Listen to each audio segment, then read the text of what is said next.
Okay, so we are continuing with Semex1 study guide.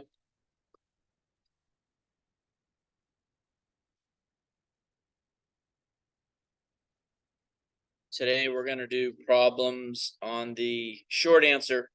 We stopped at 10 yesterday, so we're going to do 11 through 25 today. So starting with problem number 11 there on page 2, we've got a segment with S, T, and U on it. You're told, or the question states, if T is the midpoint of SU. If T is the midpoint of SU, I'm putting tick marks on there, showing me that both segments are equal. S to T is 9x, T to U is 3x plus 24. What are ST, TU, and SU? All right, in order to find the length of those segments, we need to solve for x. And in order to solve for x, we have to write an equation. So since T is the midpoint, ST is congruent to TU. So 9x is equal to 3x plus 24. Subtract 3x from each side. And 6x is equal to 24. Going to divide both sides by 6. And we get an x that's equal to 4. So if our x is equal to 4, then our ST is going to be equal to 9 times 4, which is 36. Our T to U is 3 times 4 plus 24, which is 12 plus 24, which is 36. So if each segment is 36, then S to U, the entire piece, is going to be equal to 36 times 2, which equals 72.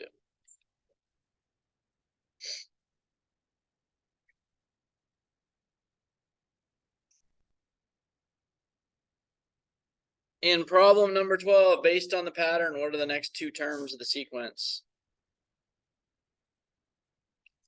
So we got a 4, 11, 18, 25. What are the next two terms? So let's see.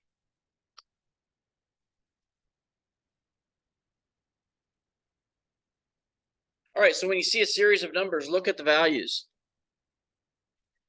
And the values are increasing. So we're trying to find a common multiple or a common term to add to each of these. If you struggle with these type of problems, take the second problem and divide it by the first problem. Or I'm sorry, the second term and divide it by the first term. So if I take 11 and I divide it by 4, I'm going to get a decimal.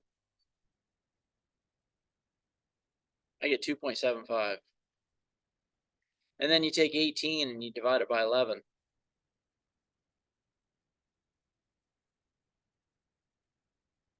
And I get 1.63. So I don't have a common multiple.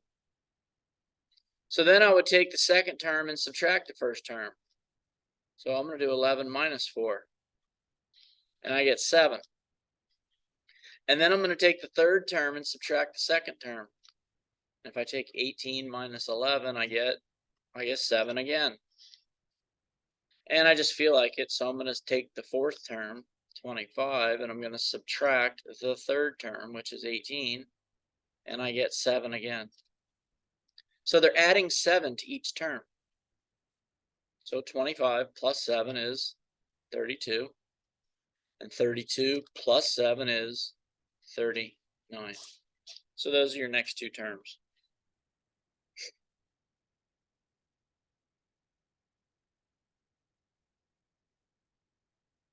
In number 13, based on the pattern, what are the next two terms? All right, we've got 2, and then we got 2/5, 2 25ths, 2 over 125, 2 over 625, And we got next two terms. Well, looking at this first term is 2. It's a whole number, but 2 is the same as 2 over 1. So if our numerator is 2 every time, I would say that our numerator is going to continue to be 2. Now, same concept. These denominators are increasing. So take the second one, subtract the first one. If I do 5 minus 1, I get 4. But then if I do 25 minus 5, I get 21. So I'm not adding, okay? If I subtract them, if I subtract two denominators 2 times and I get different values, then we're not adding, not addition. So take the second denominator, 5, and divide it by 1, and that's equal to 5. Take the third denominator, 25, and divide it by the second denominator, which is 5, and I get 5 again. So if the second divided by the first gives me 5, and the third divided by the second gives me 5, then 5 is a common multiple of the denominators. So then we're going to take 625 times 5,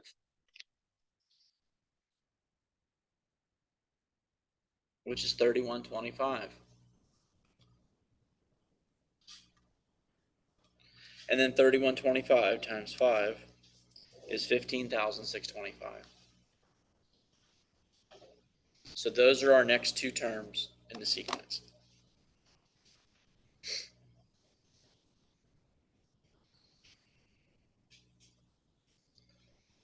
In problem number 14, counterexample. What is a counterexample for the conjecture? Any number that is divisible by 3 is also divisible by 6. A counterexample is when you give an example of a statement being false. Any number that is divisible by 3 is also divisible by 6. Well, isn't 9 divisible by 3? That equals 3, doesn't it? But is 9 divisible by 6? No, divisible means it goes evenly. And 9 divided by 6 is 1.5. So your counterexample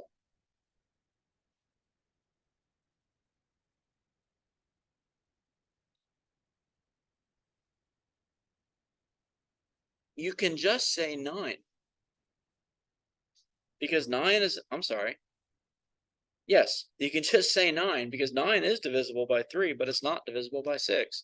Or you can say 9 is divisible by 3.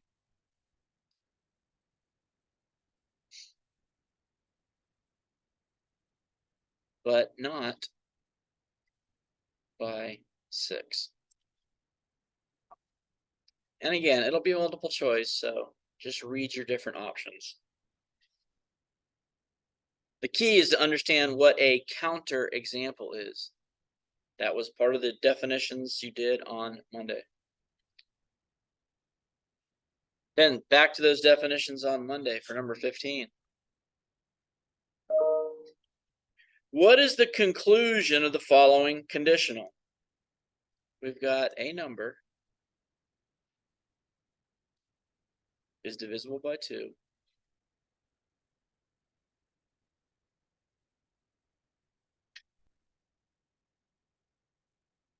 if the number is even.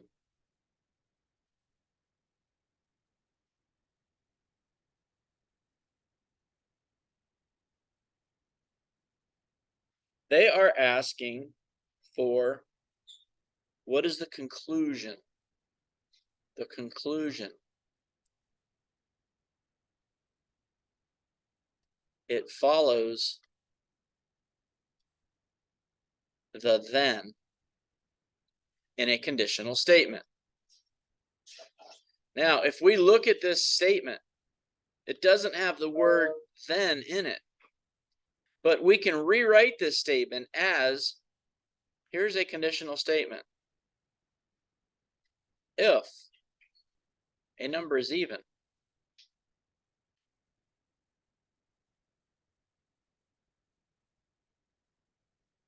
then it is divisible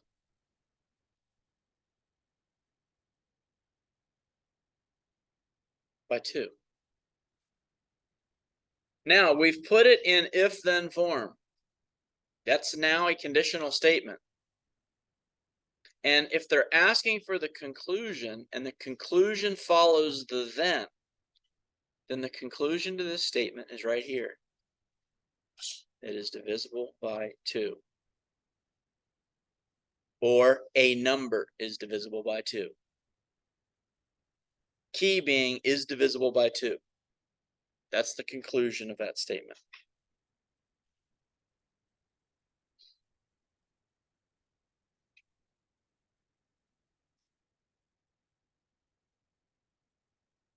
In problem number 16, they ask for the hypothesis and conclusion. If tomorrow is Thursday,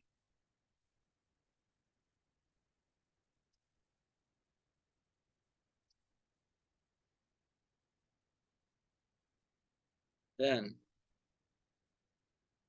yesterday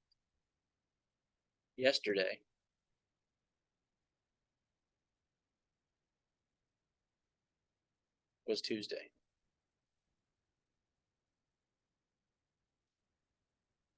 Hypothesis and conclusion. We just said that the conclusion follows the then. So our conclusion is yesterday was Tuesday.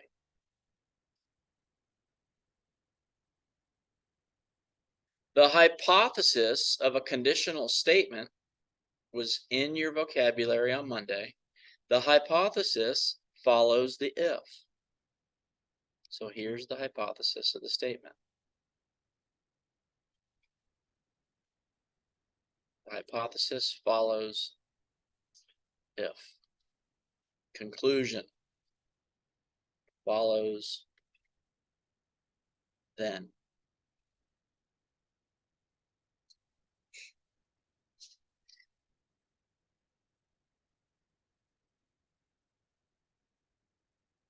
All right, so we're moving on to number 17 now on page 3.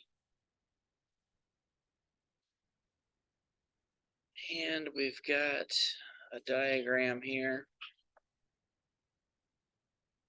We've got lines A and B. Line H serves as a transversal here. We got angles 1, 2, 3, 4,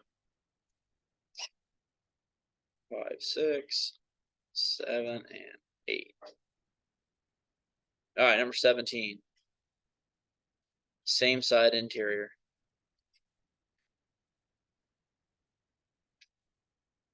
Same side interior. They're on the same side of the transversal, and they are between the two lines A and B. So 3 and 4, one pair of same side interior. Another pair of same side interior would be 7 and 8.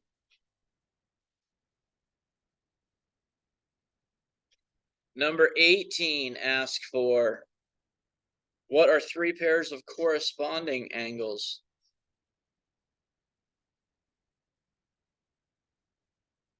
Corresponding angles hold the same position in their respective group. So if angle 1 is in the top left region of its group, well, it corresponds to angle 7. So 1 and 7. Angle 2 is in the top right region, and so is angle 4 of their respective group. So 2 and 4. Angle 3 corresponds to angle 5. And angle 6 corresponds to angle 8. So there's 4 pairs of corresponding angles.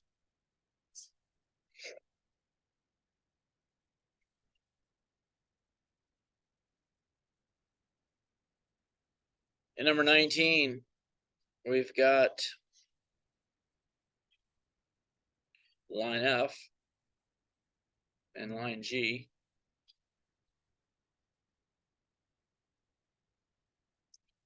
Now, there's just a segment here in between F and G. If you don't like the way that segment looks, then extend it. You can extend it out the top, and you extend it out the bottom. You've got an angle in here that's 6x degrees, and you've got another angle that's 9x plus 30. You're asked to find the value of x. Well, these two angles are called same side interior angles. And our rules for same side interior angles state that they sum 180, or that they are supplementary. All right, same side interior, sum 180. So our 6x plus 9x plus 30 is equal to 180.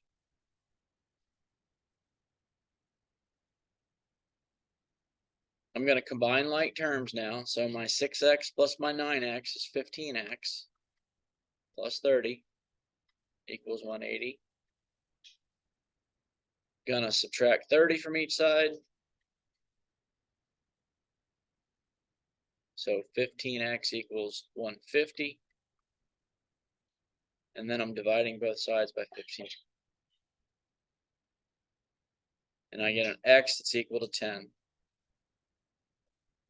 And that's what they were asking for in this problem, to find the value of x.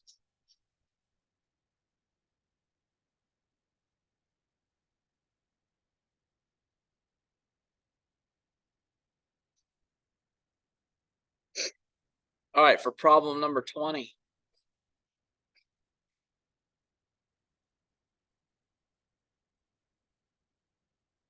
We've got two lines again.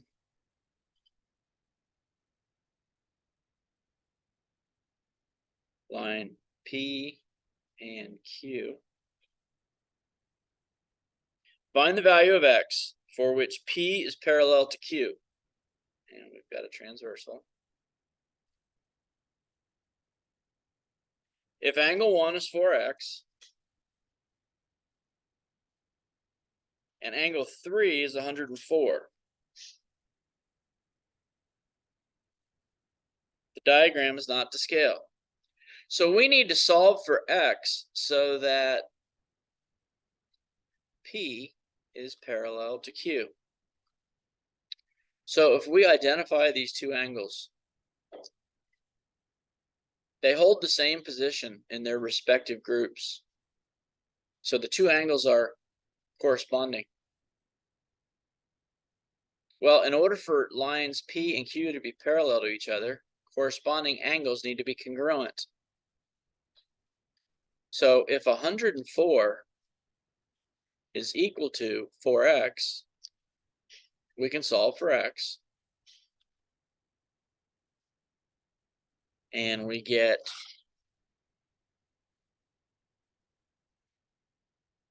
26 is equal to x.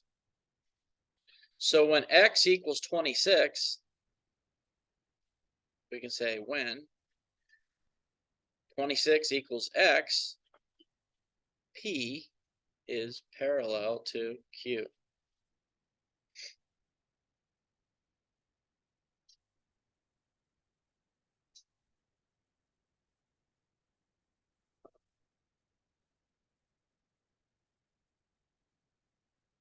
Any other value of x, and P and Q will not be parallel to each other.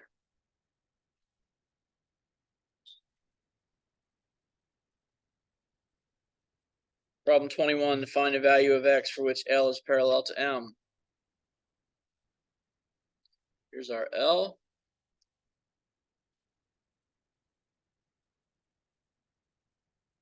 L and M, and we've got this segment here. I'm going to extend it. We've got an angle that's 23 degrees and an angle that's 3x minus 43 degrees. Now, if we want L to be parallel to M, and we are dealing with alternate interior angles, they're on alternate sides of the transversal. So in order for L to be parallel to M, alternate interior angles need to be congruent. So we're going to set 3x minus 43 equal to 23. Going to add 43 to each side. So our 3x is equal to 66. And then divide both sides by 3.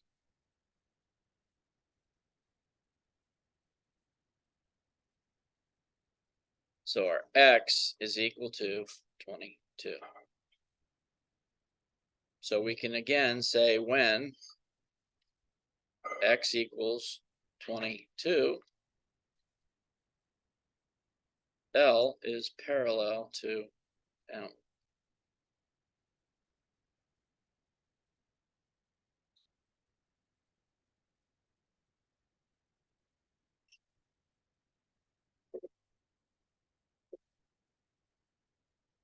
Number 22, we've got a triangle with a 66-degree angle, a 27-degree angle, and K as a variable degrees. Find the value of K. Boy, I hope you don't get this one wrong. K is equal to 180 minus 66 minus 27.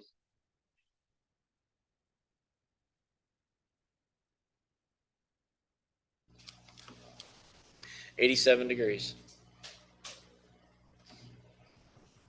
The three angles of a triangle sum 180.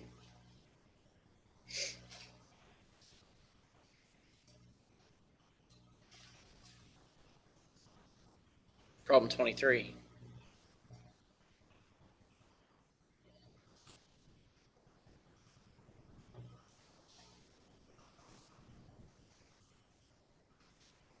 All right, we got a 44-degree angle, 60. We got X. Pay attention. These variables right here are not in alphabetical order. And is one of the reasons a lot of people get this wrong when they do the problem and then they pick their answers. Because the answer choices will be in the order X, Y, Z. All right. So maybe put a star by this problem or highlight it or something like that. So when you see it on the exam, you notice that these variables going from left to right here are not in alphabetical order. So I'm going to solve for the X first. And I'm going to say that X is equal to 180 minus 44 minus 60.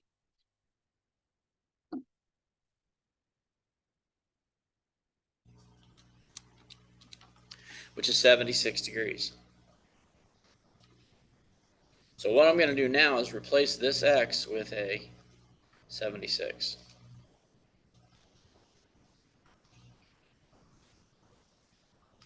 So we know three angles in the first triangle. Now what we got is this 76-degree angle and this angle Z are a linear pair. They sum 180. So angle Z is equal to 180 minus 76. And 180 minus 76 is 104 degrees. So I'm going to replace the Z with a 104.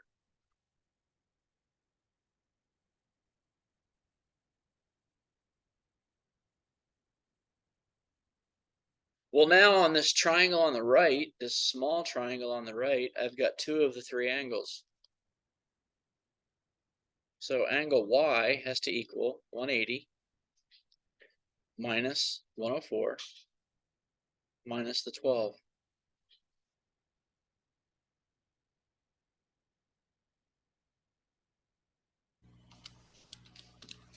$64 degrees.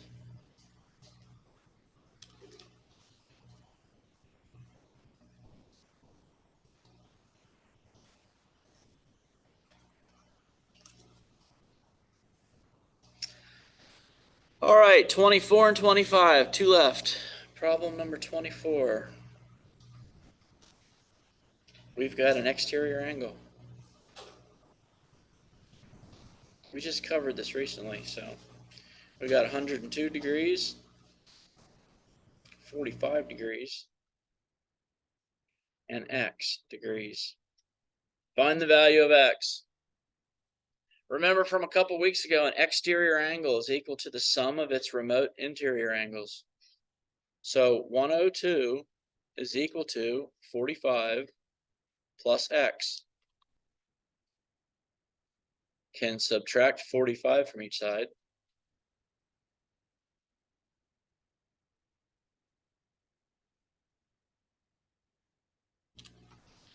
And 57 is equal to x.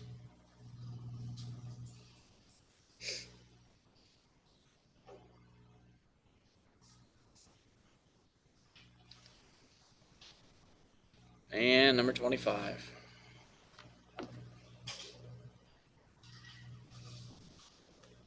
You're told BCDE is congruent to OPQR.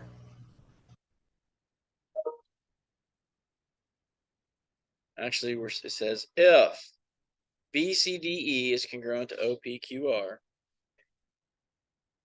then DE is congruent to what? So where's DE? It's the third and fourth vertex in the description. So it's congruent to the third and fourth vertex in the description, congruent to QR. All right, so that concludes your second day of this study guide. We will finish the study guide tomorrow.